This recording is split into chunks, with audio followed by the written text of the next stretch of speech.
વાગ્યાથી 5:15 વાગ્યા એટલે છોકરી નિશાળે ગયેલી હતી, નહીં આવી. એના પછી છોકરાઓને પૂછવાથી તે કે અમારી સાથે નથી.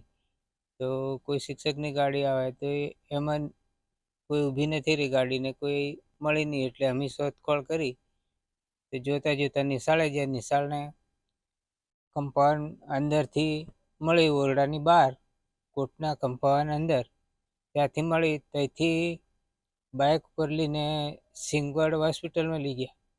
ત્યાંથી એમ્બ્યુલન્સમાં લીમખેડા રહ્યા. લીમખેડાથી તે કે હવે કંઈ નથી, એક્સપર્ટ થઈ ગઈ મારા છોકરાની છોકરી. આ મામલે તમને શું લાગે છે? હા સાહેબ, અમને તો શું ખબર પડે? અમને હવે નિશાળે આ છે કોર્ટ, આ છે નિશાળ, અંદરથી જ મળી, કે નિશાળથી બહાર નથી. ભારતભાઈ રણધીકપુર પોસ્ટે હદ વિસ્તારમાં આવેલ માસી તોયની પ્રાથમિક શાળામાં ધોરણ 1માં અભ્યાસ કરતી વિદ્યાર્થીથી શાળા સમય છૂટ્યા બાદ ઘરે પરત ન ફરતા વાલી વારસ દ્વારા તપાસ હાથ કરવામાં આવેલ.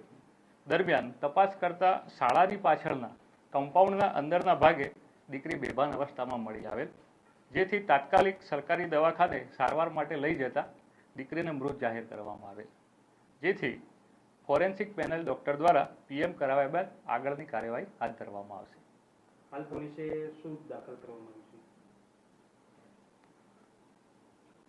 હાલ પોલીસ દ્વારા અકસ્માત મત એડી દાખલ કરવામાં આવેલ છે અને એ પ્રમાણે કાર્યવાહી હાથ ધરવામાં આવેલ છે. કયા પ્રકારની આશંકાઓ સેવાઈ રહી છે? જે અત્યારે તપાસની કાર્યવાહીમાં જેમ જેમ આગળ ડેવલપમેન્ટ થશે તે રીતે આપણને માહિતી મળતી જશે.